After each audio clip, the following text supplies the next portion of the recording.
दोस्तों, किताब लिसनिंग के यूट्यूब चैनल में आपका स्वागत है। इस आर्टिकल में हम the Falcon method book summary इन हिंदी देखेंगे। तो आइए शुरू करते हैं। दोस्तों, एक चीज़ हम में से अधिकांश लोगों में कॉमन है, वो यह है कि एक दिन भी अगर हम अपने काम पर नहीं गए या हमने उस दिन काम नहीं किया तो उस दिन हमारी कोई भी इनकम नहीं होगी। इसलिए चाहे कुछ भी हो, हमें काम तो करना ही होगा। हम चाहकर भी आराम नहीं कर सकते क्योंकि हमारी फाइनेंशियल सिचुएशन हमें ऐसा नहीं करने देती। इसी जाल में हम सारी जिंदगी फंसे रहते हैं। लेकिन वक्त के साथ न्यू जनरेशन पहले से ज़्यादा फाइनेंशियली अवेयर और लिटरेट होती जा रही है। इसी के साथ इस बात से भी वाकिफ़ होती जा रही है, जिंदगी भर मेहनत करके बुढ़ापे तक एक मीडियोकर लाइफ जीने का तरीका नहीं है। इसीलिए इस जनरेशन का ज़्यादातर focus earlier retirement, passive income और फाइनेंशियल फ्रीडम में है। तभी लोग स्टॉक्स और शेयर्स में इन्वेस्ट करने में इंटरेस्ट दिखा रहे हैं। लेकिन जो प्रॉब्लम अधिकतर लोगों को आती है वह ये है कि कौन से स्टॉक्स लिए जाए, क्योंकि क्वालिटी स्टॉक को सस्ते से सस्ते रेट पर बाई करना ही इन्वेस्टिंग का रियल चैलेंज होता है, जिसके लिए ऑथर डेविड सलायोमी अपनी बुक द फॉल्कन मेथड में हमें एक ऐसा इन्वेस्टमेंट मेथड सिखाते हैं जो वैल्यू इन्वेस्टिंग, कॉमन सेंस और बेसिक डिसिप्लिन के प्रिंसिपल पर बेस्ड है, जिसका अल्टीमेट गोल है कि आप ऐसे स्टॉक्स का पोर्टफोलियो बनाएं जिससे आप रिटर्न्स के साथ ही अपनी पैसिव इनकम बना पाए। दरअसल फॉल्कन एक पक्षी का नाम है जो शिकार करने में माहिर होता है। उसी पक्षी की तरह यह मेथड भी काम करता है, क्योंकि ऑथर ने अपनी अर्ली एज में ही काफ़ी फाइनेंशियल स्ट्रगल देखे थे। इसके बाद ही यह डिसाइड कर लिया था कि वह बड़े होकर इस रैट रेस में नहीं फंसना चाहेंगे। ऑथर डेविड सलायोमी 33 साल की उम्र में फाइनेंशियली फ्री होकर रिटायर हो गए। ऑथर का जन्म 1982 में हंगरी में हुआ था। जब वह 10 साल के थे तो उनके माता पिता का तलाक हो गया था। वह अपनी मां के साथ ही रहते थे, जो एक किंडरगार्टन टीचर थी। ऑथर ने अपनी युवावस्था में डिफरेंट फाइनेंशियल रियलिटीज़ का सामना किया था, इसलिए उन्होंने डिसाइड किया कि उन्हें जितनी जल्दी हो सके फाइनेंशियली फ्री होना है। अपने इसी निर्णय से उन्हें प्रेरणा मिली। अपनी काबिलियत और सीखने की जुनून से वह 33 साल की उम्र में फाइनेंशियली फ्री हो गए। वह एक फुल टाइम इन्वेस्टर बन गए। इनकी यह बुक हमें बताती है कि स्टॉक मार्केट ही वह जगह है जहां हम बहुत छोटे से शुरुआत कर सकते हैं। इसके द्वारा हम फाइनेंशियली फ्री हो सकते हैं, जिससे एक समय बाद हम नहीं बल्कि हमारा पैसा काम हमारे लिए काम करता है। Types of investment. 2011 में विश्व के सबसे महान निवेशक वॉरेन बफेट ने अपने शेयर होल्डर्स को एक लेटर लिखा, जिसमें उन्होंने 3 प्रकार की इन्वेस्टमेंट के बारे में बताया, जिसमें सबसे पहली इन्वेस्टमेंट है करेंसी बेस्ड इन्वेस्टमेंट। इस प्रकार की इन्वेस्टमेंट में बॉन्ड व बैंक डिपॉजिट आदि आते हैं। यह वह इन्वेस्टमेंट है जिसे इन्वेस्टर सबसे सेफ इन्वेस्टमेंट समझते हैं, जबकि वास्तविकता यह इन्वेस्टमेंट का सबसे अच्छा विकल्प बिल्कुल भी नहीं है। इसका डिसएडवांटेज यह है, इस पर मिलने वाला ब्याज महंगाई दर से भी कम होता है। इस प्रकार हम इसमें इन्वेस्ट करने से अपनी इन्वेस्टमेंट वैल्यू बढ़ाने की बजाय कम कर देते हैं। Unproductive assets. इसमें गोल्ड, राइस, ऑयल आदि इसी प्रकार के इन्वेस्टमेंट में आते हैं। इन्वेस्टर यह सोचकर इसमें निवेश करते हैं एक दिन उनका दाम ऊपर जाएगा, इस तरह उनकी इन्वेस्टमेंट वैल्यू बढ़ जाएगी। लेकिन यह इन्वेस्टमेंट अक्सर लोगों के घर या लॉकर में ही रह जाती है। जब तक ये इन्वेस्टमेंट निवेशक के पास रहती है, यह कोई फ़ायदा नहीं देती। इनसे केवल तभी फ़ायदा होता है जब इन्वेस्टर इन्हें बेच देते हैं। Productive assets. इस प्रकार का निवेश सबसे अच्छा निवेश समझा जाता है। स्टॉक मार्केट इस निवेश का सबसे अच्छा उदाहरण है। वॉरेन बफेट इसी कैटेगरी में निवेश की सलाह देते हैं। यही ऐसी कैटेगरी है जो इन्फ्लेशन को पीछे छोड़कर आपको अच्छे रिटर्न्स जनरेट करके दे सकती है। इसकी सबसे बड़ी विशेषता यह है, आप बहुत मामूली कैपिटल से शुरुआत कर सकते हैं। आप जब किसी कंपनी का एक शेयर खरीदते हैं तो आप उस कंपनी में एक हिस्सेदारी खरीदते हो। जब आप लंबे समय तक उस कंपनी के भागीदार बने रहते हो तो आपको वहां से आपकी कैपिटल पर बहुत अच्छा रिटर्न मिलता है। जब कंपनी को प्रॉफिट होता है तो कंपनी के शेयर होल्डर होने के नाते आपको भी इसमें हिस्सेदारी मिलती है। हमें यह बात हमेशा याद रखना चाहिए, स्टॉक मार्केट में सफलता पाने के लिए अच्छे शेयर के साथ लंबे समय तक बने रहना जरूरी होता है। What is Falcon method? Falcon method हमें बताता है कंपनियों की पूरी रिसर्च करने के बाद एक बार जब बेस्ट कंपनी सेलेक्ट कर लेते हैं तो उसे अपने पास लंबे समय तक होल्ड करके रखो। यही स्टॉक मार्केट में सफलता का मूल मंत्र है। इंडियन स्टॉक मार्केट में 5,000 से भी ज़्यादा कंपनियां लिस्टेड हैं। ऐसे में सवाल यह आता है कि किस कंपनी में इन्वेस्ट करें। इसका जवाब हमें फॉल्कन मेथड से मिलता है। फॉल्कन मेथड कहता है, किसी कंपनी का शेयर खरीदने से पहले यह जानना जरूरी है कंपनी कैसे काम करती है। जब हम एक कंपनी को फाइनेंशियली रूप में देखते हैं तो हमें इसे एक ब्लैक बॉक्स की तरह समझने की ज़रूरत है। एक इन्वेस्टर होने के कारण यह आपके लिए पॉसिबल नहीं है आप यह जान पाओ कि कंपनी के अंदर क्या चल रहा है, लेकिन आपके हाथ में एक बात जरूर है, कंपनी के बाहर क्या चल रहा है। इसके लिए आपको इनपुट पाइप्स और आउटपुट पाइप्स को समझने की ज़रूरत है जो ब्लैक बॉक्स से जुड़े हुए हैं। Falcon method. इनपुट पाइप्स यानी इनकम। ब्लैक बॉक्स के एक तरफ इनपुट पाइप्स अर्थात इनकम है, दूसरी तरफ आउटपुट पाइप्स अर्थात एक्सपेंसेस है। इनपुट पाइप्स में सबसे पहला पाइप रेवेन्यू का मिलता है। यह वह इनकम है जो कंपनी को अपने प्रोडक्ट्स और सर्विसेज के माध्यम से अपने ग्राहकों से मिलती है। इसका दूसरा पाइप बोरोड मनी है। यह वह पैसा है जो कंपनी ने अपने बिजनेस को एक्सपैंड करने के लिए या फिर चलाने के लिए बैंक से लोन के रूप में लिया है। तीसरा पाइप इक्विटी सेल है, जब कंपनी फंड रेज करने के लिए अपने नए शेयर होल्डिंग्स को कम करती है फिर उस नए शेयर्स को बाजार में बेचती है, तो यह इक्विटी सेल में आता है। इस बात पर ध्यान देना बहुत जरूरी है क्योंकि बहुत सारी कंपनियां इस तरह से इकट्ठे किए गए पैसे से शेयर होल्डर्स को डिविडेंड देती है, जो बिल्कुल भी उचित नहीं है। Falcon method. आउटपुट पाइप्स यानी एक्सपेंसेस। अब बात आउटपुट पाइप्स की करते हैं। यहाँ पर हमें सबसे पहला पाइप ऑनगोइंग एक्सपेंसेस का मिलता है।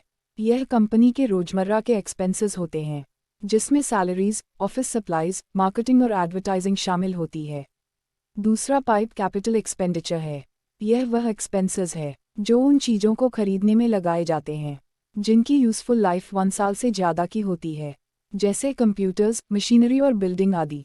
तीसरा पाइप एक्विजिशंस है। यह वह एक्सपेंसेस होते हैं जब कंपनी अपनी ग्रोथ के लिए दूसरी कंपनियों का अधिग्रहण करती है। चौथा पाइप पेमेंट ऑफ डेट्स का होता है, जो फॉरवर्ड मनी कंपनी के इनपुट पाइप में शो होता है, जिसे कंपनी को ब्याज सहित चुकाना पड़ता है। इसलिए इस पाइप से हमें यह पता चलता है कंपनी अपने कर्ज को चुकाने के लिए कितना भुगतान करती है। पांचवा पाइप टैक्सेस का होता है। यह वह एक्सपेंस है जो कंपनी को टैक्स के रूप में सरकार को पे करना होता है। छठा पाइप प्रॉफिट्स का होता है। इस पाइप से हमें यह पता चलता है कि कंपनी अपने प्रॉफिट का उपयोग किस प्रकार करती है। इस पाइप के अंदर हमें 3 प्रकार के सब पाइप मिलते हैं जिनसे कि पैसा बाहर जाता है, जिनमें पहला डिविडेंड्स है, जब कंपनी अपने प्रॉफिट में से कुछ भाग अपने शेयर होल्डर्स को देती है तो इसे डिविडेंड कहा जाता है।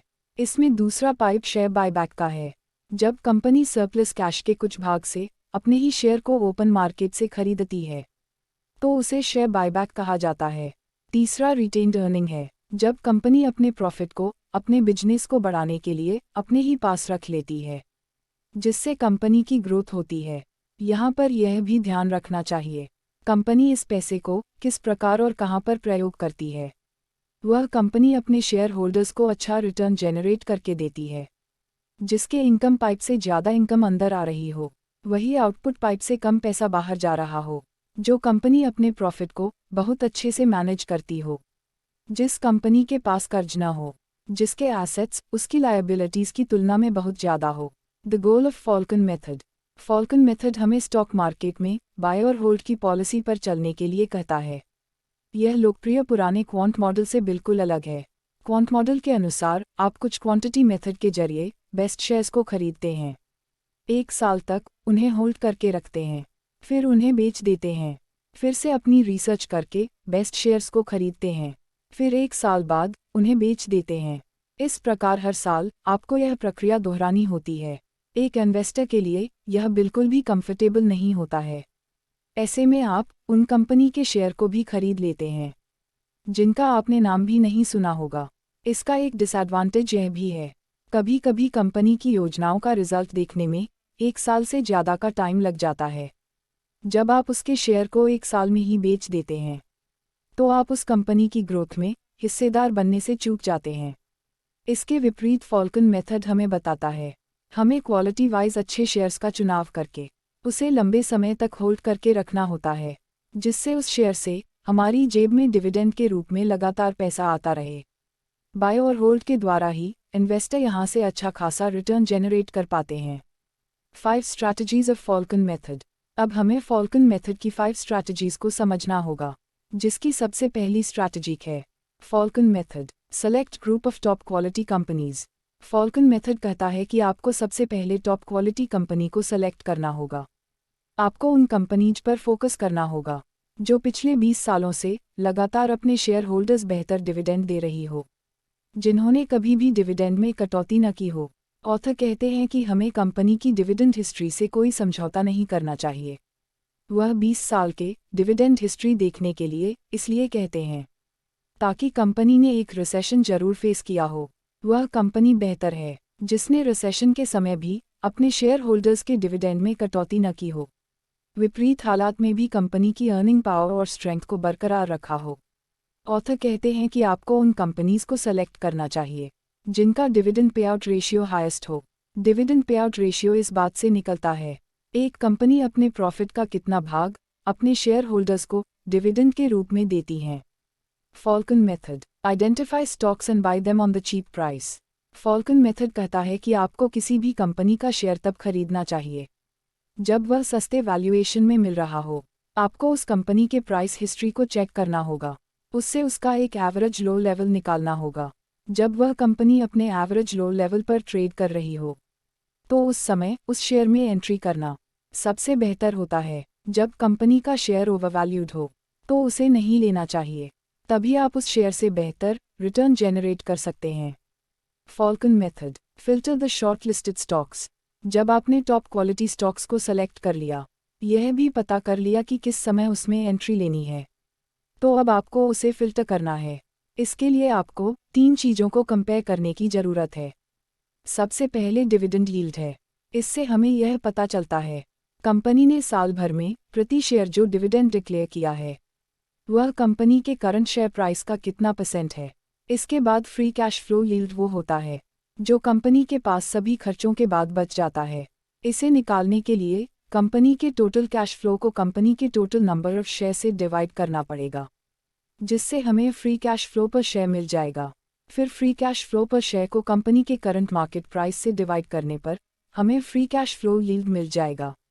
अब शेयर होल्डर यील्ड से हमें यह पता चलता है एक कंपनी अपने इन्वेस्टर के साथ कितने पैसे शेयर करती है, चाहे वह डिविडेंड के जरिए हो या फिर शेयर बायबैक के जरिए।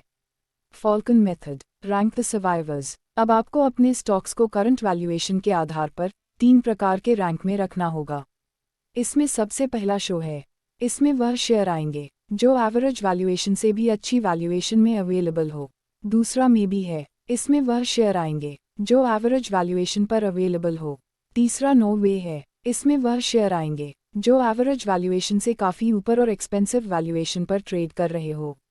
इस प्रकार आप अपने स्टॉक्स को रैंक करने के बाद आसानी से क्वालिटी स्टॉक्स को बाकी स्टॉक्स से अलग कर पाएंगे। Falcon method. Take qualitative judgement. यह सब एनालिसिस करने के बाद आपकी नॉलेज काफ़ी बढ़ जाएगी। उसके आधार पर आपको क्वालिटेटिव जजमेंट लेने में आसानी हो जाएगी। इस सब के बाद आपके पोर्टफोलियो में अब सिर्फ क्वालिटी स्टॉक्स ही बचेंगे, जिसके साथ आपको लॉन्ग टर्म तक बने रहना है। इसी प्रकार फॉल्कन मेथड का गोल यही है, क्वालिटी स्टॉक को बाई करो और उसे अपने पोर्टफोलियो में लॉन्ग टर्म तक होल्ड करके रखो। ऐसा करने से ही आप स्टॉक मार्केट में बेहतर रिटर्न जनरेट कर पाएंगे, अपने लिए पैसिव इनकम बना पाएंगे, जो तब भी काम करेगी जब आप काम पर नहीं जा पाओगे। धन्यवाद।